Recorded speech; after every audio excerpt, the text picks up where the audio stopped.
लेकिन भगवान भी इन अभिमानियों का ऐसा इलाज करते हैं।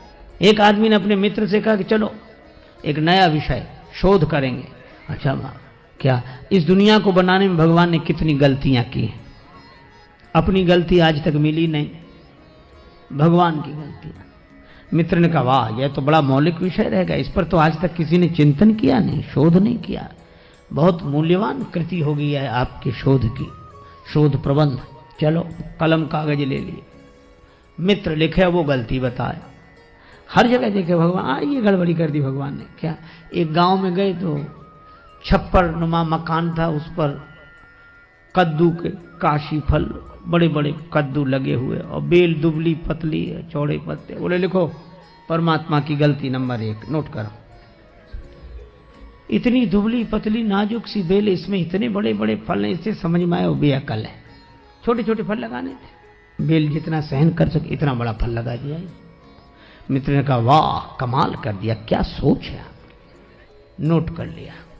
कुछ दिन बाद फिर घूमते हुए निकले से एक बगीचे में पड़े थे आम के पेड़, आराम करने ऐसे सो गए। ऊपर देखा कच्चे हरे रंग के आम लगे थे। अरे बोले देखो परमात्मा की गलती नंबर 2। इतना बड़ा विशाल वृक्ष और इसमें इतने छोटे छोटे फल हैं, इससे समझ में आया को बेअकल है। देखो मित्र ने कहा वाह यह भी बिल्कुल बिल्कुल। बोले कद्दू जैसे फल लगाता है इसमें, छोटे छोटे फल उसमें लगाता। मित्र ने नोट। अब देख रहे थे ऐसे, भगवान ने भी सोचा कि इसको जरा समझा दें। तब तक ऐसी हवा का झोंका आया, एक आम का फल टूट कर गिरा और उसकी नाक पे, नाक जैसा नाजुक अंग, और आम का कच्चा फल पत्थर जैसा कठोर। और आज के जमाने का आदमी, उससे आम की चोट बर्दाश्त नहीं होती तो खास चोट क्या बर्दाश्त हो सकेगी।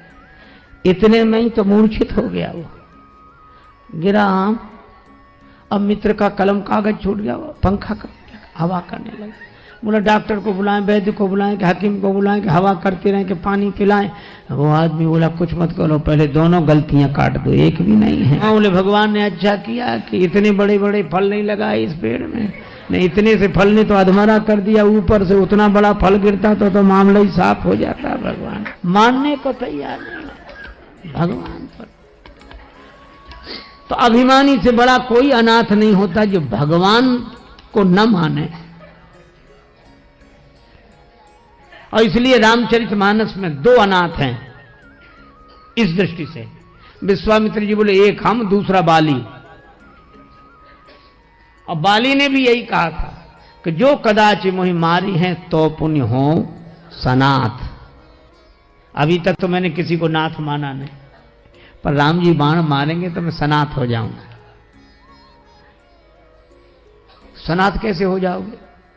कहा अगर मैं अपनी मौत मर कर जाऊंगा तो हिसाब किताब हमारा होगा। कोई कहीं अपने ढंग से जाए तो सारा इंतजाम उसे अपना करना पड़ता है, और कोई भेजे तो सारी जिम्मेवारी उसकी, यहां से लेकर वहां तक का इंतजाम भेज तो तुम रहे हो। बाली ने कहा कि जिंदगी भर भगवान को माना नहीं, ऐसे मरूंगा तो अनाथ होकर जाऊंगा, और राम जी बाण मार कर भेजेंगे तो जिम्मेवारी उनकी रहेगी, मैं सनाथ हो जाऊंगा। जो कदाच मोहि मारी हैं तो पुण्य हो सनाथ। और हुआ भी, बाण लगा तो भी कह लिया अवगुण कवन नाथ मोहि मारा। नाथ शब्द से नाता जोड़ा। और विश्वामित्र जी भी रघुनाथ जी को ले गए, जब ताड़का मर गई तब ऋषि निज नाथ ही जिये चीन्ही, विद्या निधि कहूं विद्या देनी।